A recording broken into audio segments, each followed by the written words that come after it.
early 90s.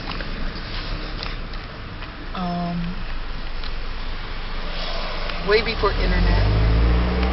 And you have this little knight wandering around this kingdom trying to fight monsters. And sometimes the monsters were too powerful and it killed the knight. And the whole thing was to find it. You collect gold and things, you pick up all the stuff, and what you try to do is you try to keep yourself going until you're strong enough to handle the bigger monsters, and you can capture castles. Was that like a Macintosh, or what was that? Yeah. Yeah, it was an Apple. It was designed for Apple computers. Well, the one I got was designed for Apple. I think they made them for everything. They made them for both. Really? Yeah. Probably even game consoles, too. It was made by the same company that makes Might and Magic. Oh, then probably not game consoles. As a matter of fact, it was the forerunner of the Heroes of Might and Magic games.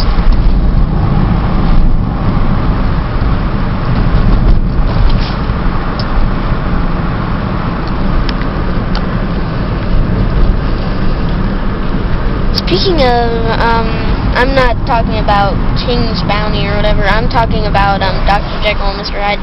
Speaking of bad games, yes. There's this other one on the successor of the Nintendo Entertainment System. You won't believe this when you hear it. Shaq Fu. Shaq Fu. Yes. Like Shaquille O'Neal. Oh. And Kung Fu. Shaq Fu. It's a fighting game. It's a Kung Fu Shaquille O'Neal game. With probably the worst controls in video game history.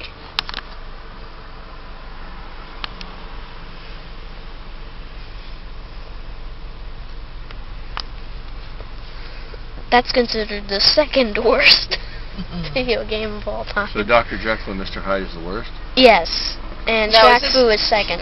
Is this actually somebody's registered opinion that this is the worst video game? This is actually a lot of people's registered opinion is that it's number one, but I think it's number two. Oh, Shaq Fu. Yes, I've played Shaq Fu, and it's not as bad as Dr. Jekyll and Shaq Mr. Hyde. Fu too.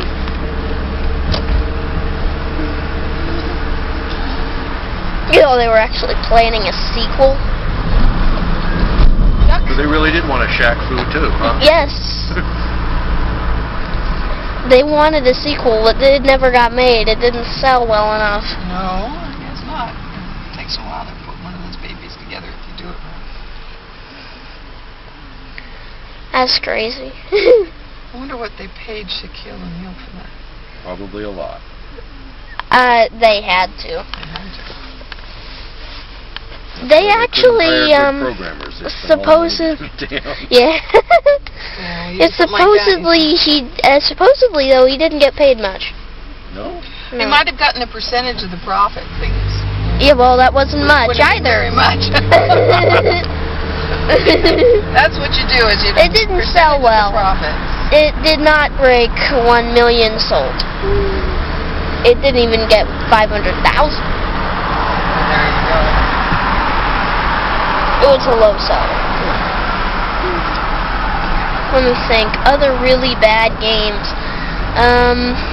Well, there's this whole company, there was, Wisdom Tree.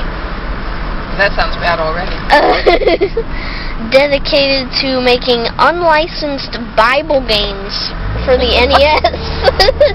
What? I'm serious. Unlicensed Bible games for the Nintendo Entertainment System. How can you have an unlicensed Bible? Actually, well, there was no lockout chip at the time for the system. You could make an unlicensed game. Oh, so they made a game that was not authorized by the makers of the console. They made a game that was not authorized by Nintendo, yes. Actually, quite a few of them. I think you were showing me one or two of these games. Isn't it like with the Noah's Ark one where he's going around actually killing animals? Yes, with fruit.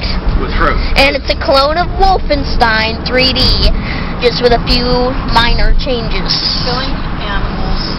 teaches you a great Bible lesson. I'll give you But their first one was Bible Adventures on the NES, which had 3 games in it. Noah's Ark, Baby Moses, and David and Goliath. No, so now what's Baby Moses like? Well, first of all, let me tell you Noah's Ark. That's not the same Noah's Ark. Oh, it's different.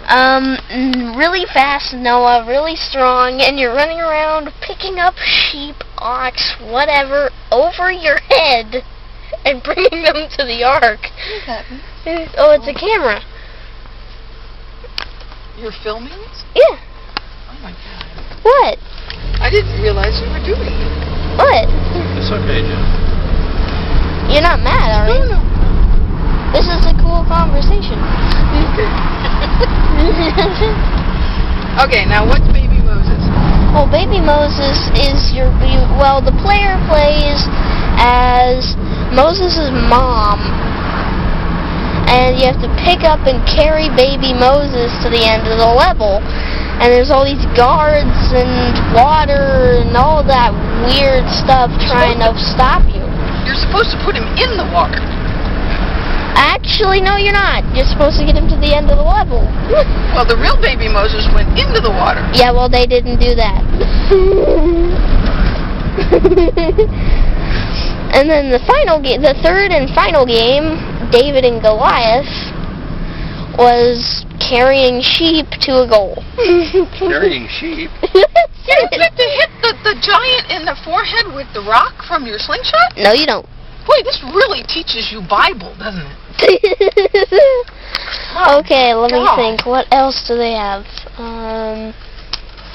Sunday Fun Day for the Nintendo Entertainment System. Is this another great Christian game? Something. I'm gonna cut.